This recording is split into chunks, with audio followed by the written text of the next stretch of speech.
축복합니다. 이 시간 주여 나를 구원하소서라는 제목으로 말씀의 은혜를 나누고자 합니다. 저는 이 말씀을 읽으며 베드로의 모습이 오늘 우리의 모습과 비슷하다고 느꼈습니다. 풍랑 속에서 주님을 바라보다가도 어느새 몰아치는 바람을 보며 두려움에 떠는 모습. 예수님의 수제자라고 불렸던 베드로지만 상황과 현실 속에서 여느 사람과 다를 바 없는 그 모습이 우리와 무척 닮았음을 느꼈습니다. 특히 말씀을 읽으며 저의 모습을 발견하고 회개하는 시간이 되었습니다. 바라기는 제가 전하는 이 말씀이 저뿐만 아니라 여러분에게도 은혜가 되어 우리가 무엇을 바라보고 있었는지 깨닫고 우리의 시선을 다시 주님께로 돌리는 귀한 시간이 되기를 주님의 이름으로 축복합니다. 오늘 본문은 오병이어라는 엄청난 기적 직후에 일어난 사건입니다. 제자들은 예수님의 놀라운 기적을 보며 승리감에 도취해 있었겠지만 주님은 그들을 즉시 배에 태워 건너편으로 보내셨습니다.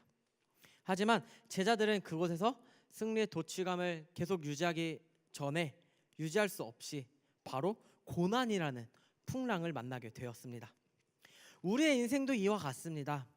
예배를 통해 은혜를 받았지만 성전문을 나가는 순간 기다렸다는 듯 일터의 문제, 자녀의 반항, 건강의 위협이라는 거센 파도가 우리를 덮칩니다. 하나님은 왜 은혜 뒤에 곧장 고난을 허락하실까 궁금도 하실 겁니다. 그것은 우리가 은혜의 감정에 머물지 않고 은혜의 실체이신 주님을 인격적으로 대면하게 하시려는 목적입니다. 풍랑은 우리를 침몰시키려는 목적이 아니라 우리 안에 숨겨진 가짜 믿음의 거품을 걷어내려는 하나님의 도구라는 사실을 기억하시기 바랍니다. 제자들은 밤새도록 노를 저으며 사투를 벌였지만 상황은 나아지지 않았습니다.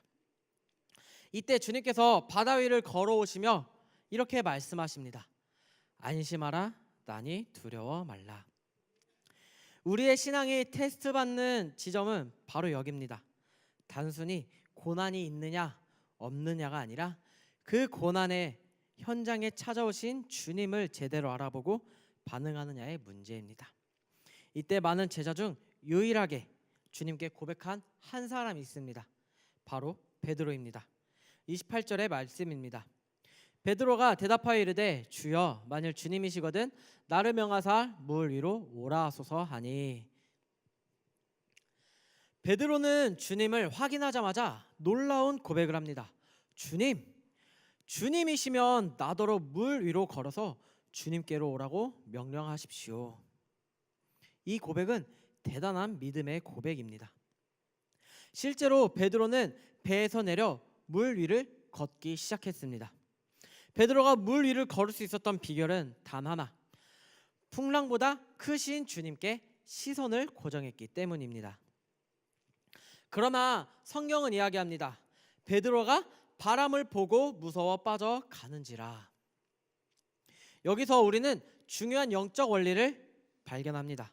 신앙이란 상황이 좋아지는 것이 아니라 상황 너머에 주님을 보는 것입니다. 베드로는 풍랑이라는 환경을 보는 순간 생명의 근원이신 예수 그리스도라는 실체를 놓쳐버렸습니다. 현재 이 자리에는 다양한 나이대의 성도님이 계십니다. 나는 어떤 풍랑 가운데 있는지 한번 생각해 보시기 바랍니다. 취업, 자녀 교육, 노후 대책이라는 거센 풍랑이 현재 나의 삶을 괴롭게 하고 있지는 않으신가요? 그 풍랑 속에서 우리는 주님 살려주세요, 주님 살려주세요 라고 외치기 전에 먼저 점검해야 할 것이 있습니다. 바로 내가 지금 풍랑의 높이를 재고 있는지 아니면 풍랑 위를 걷게 하시는 그 주님을 바라보고 있는지 우리는 나의 마음, 나의 시선을 점검해야 합니다. 베드로가 물에 빠진 이유는 풍랑이 갑자기 거세졌기 때문이 아닙니다. 풍랑은 처음부터 거기 있었고 풍랑은 처음부터 동일했습니다. 문제는 그의 시선이 주님에서 바람으로 옮겨졌다는 것입니다. 많은 그리스도인들이 이제 고난 중에 주여 나를 구원하소서라고 부르짖습니다. 하지만 그 부르짖음을 가만히 들여다보면 주님을 향한 간절함보다는 내가 처한 상황에 대한 비명일 때가 많습니다.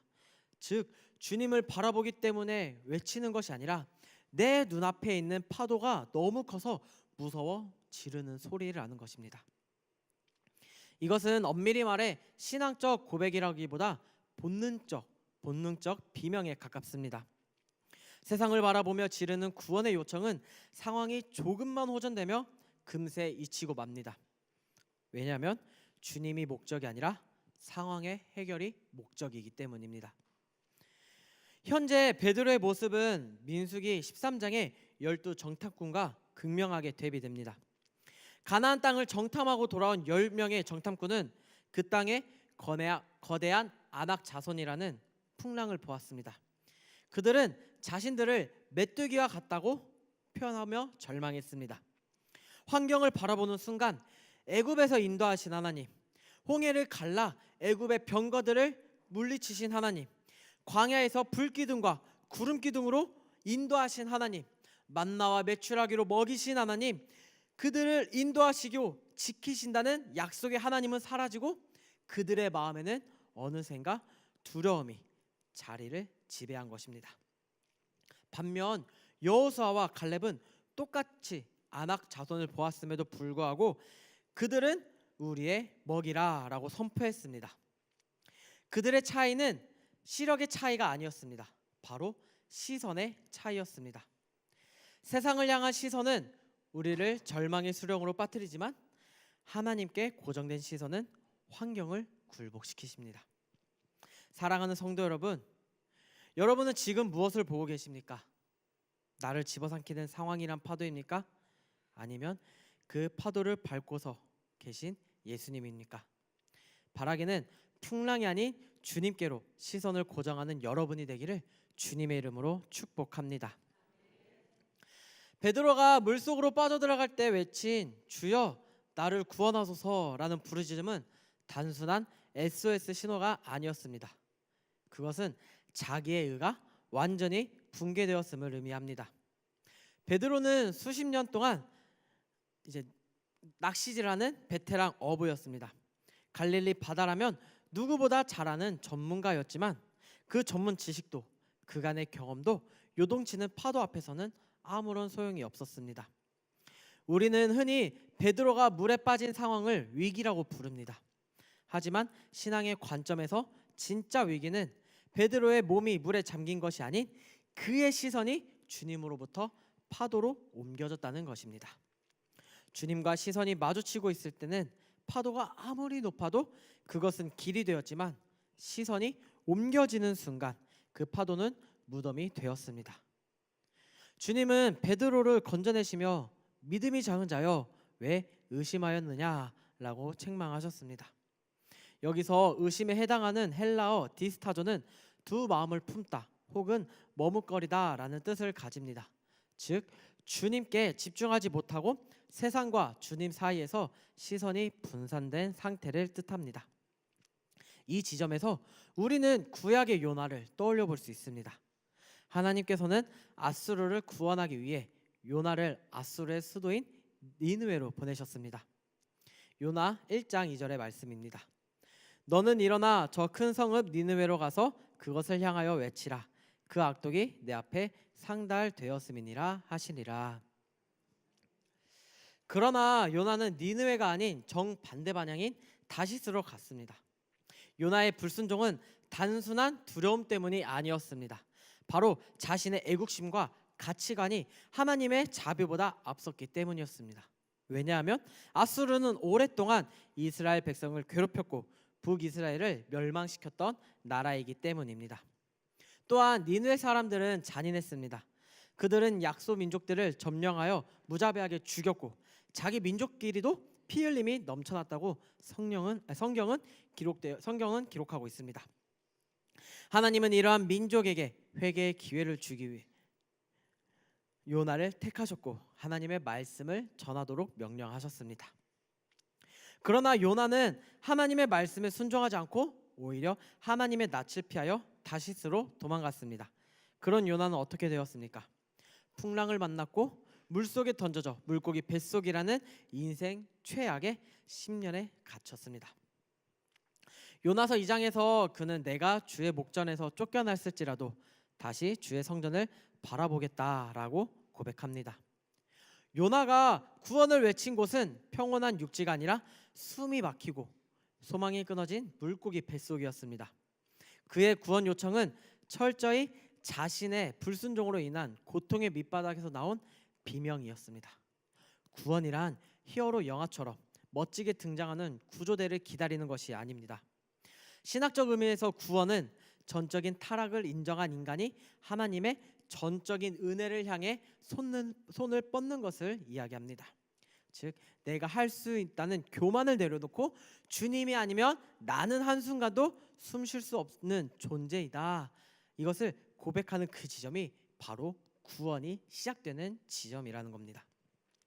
반면 시편의 다윗을 보면 수많은 대적에 둘러싸인 상황에서도 그는 이렇게 고백합니다. 내가 여호와를 항상 내 앞에 모심이여. 다윗의 부르짖음은 상황의 두려움 때문이 아니라 오직 구원자 되시는 하나님의 얼굴을 구하는 갈망에서 비롯되었습니다. 요나가 상황 때문에 소리쳤다면 다윗은 하나님 때문에 소리쳤습니다. 말씀을 준비하면서 저의 시선이 세상이 아닌 주님께로 고정되게 된 사건이 생각이 났습니다.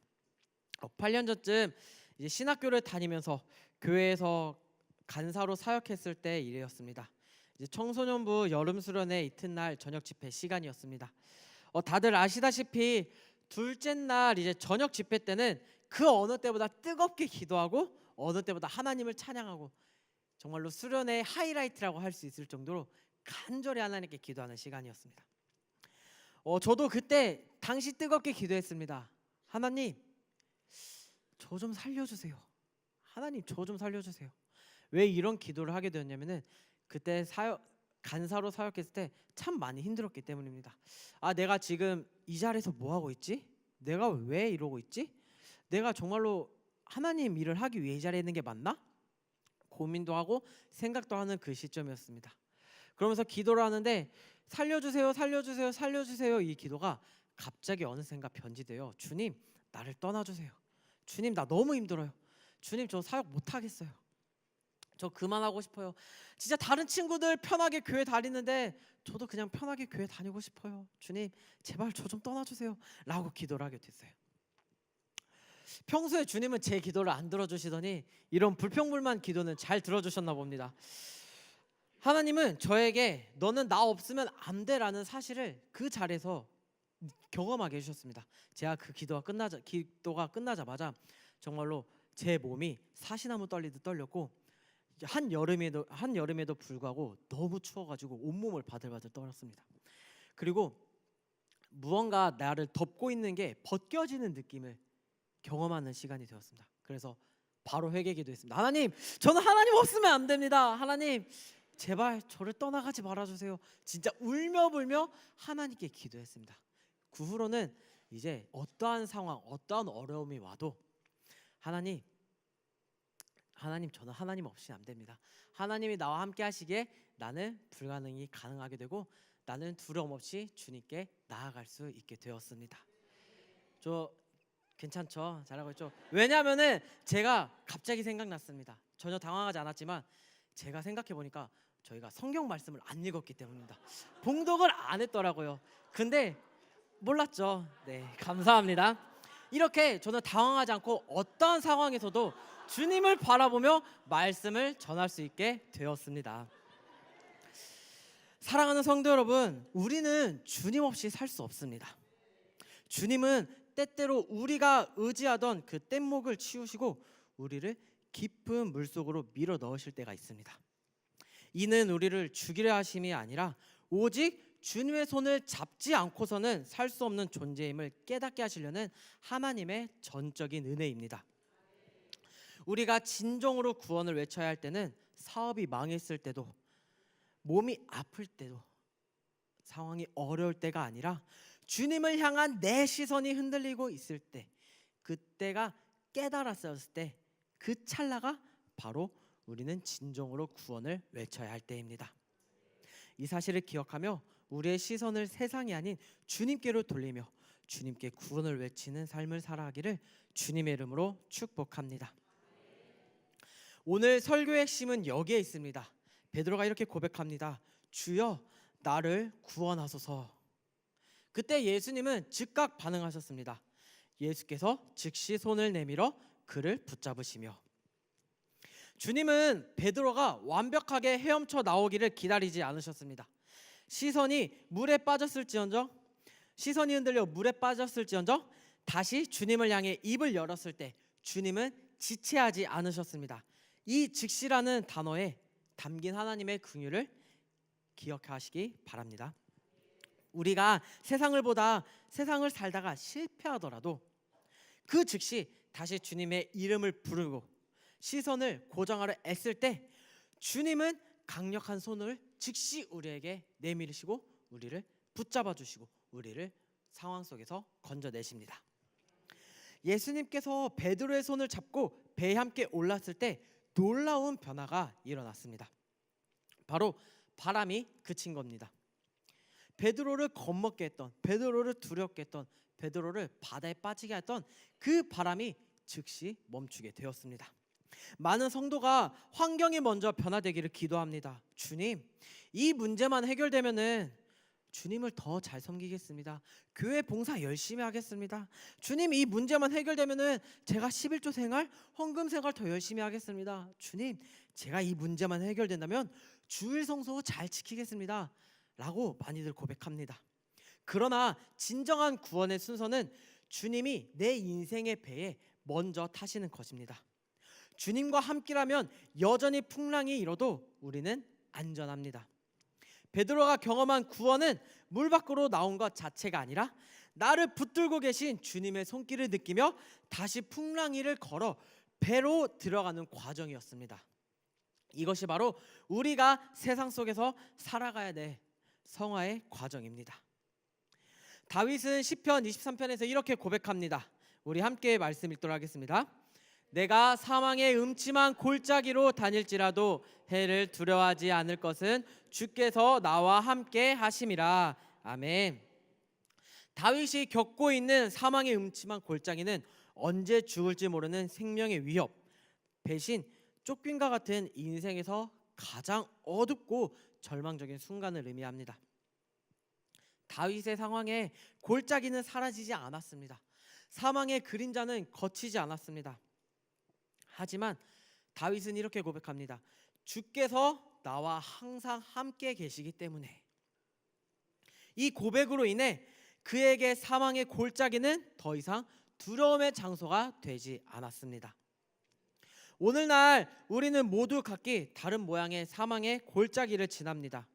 이때 우리가 외쳐야 할 구원은 주님, 이 골짜기를 없애주세요가 아니라 주님, 이 골짜기에서 주의 손을 잡게 하소서, 주님을 놓치지 않게 하소서, 주님을 바라보게 하소서, 이러한 고백이 되어야 합니다. 주님을 바라보는 시선이 회복될 때 우리는 비로소 세상을 이길 힘을 얻습니다. 구원은 멀리 있는 것이 아니라 지금 내 곁에서 손 내밀고 계시는 예수님을 확인하는 것입니다. 주님을 바라보는 것은 단번에 완성되는 이벤트가 아닙니다. 쉽게 되지도 않습니다. 매일 영적 훈련을 해야 됩니다. 운동선수가 근육을 단련하듯 우리도 매일 영적 시선 근육을 길러야 합니다. 아침에 눈을 떴을 때 스마트폰의 뉴스나 주식을 먼저 보는 것이 아니라 말씀 앞에 서는 것, 그것부터 우리는 시작해야 합니다. 또 세상의 소음이 커질수록 더욱 의도적으로 주님의 음성에 귀를 기울여야 합니다. 상황이 힘들어서 부르짖는 단계를 넘어 주님과 더 깊이 연합하기 위해 우리는 부르짖는 단계로 나아갈 때 우리는 비로소 풍랑 위를 걷는 자, 주님과 함께 배에 오르는 삶을 살 수 있습니다.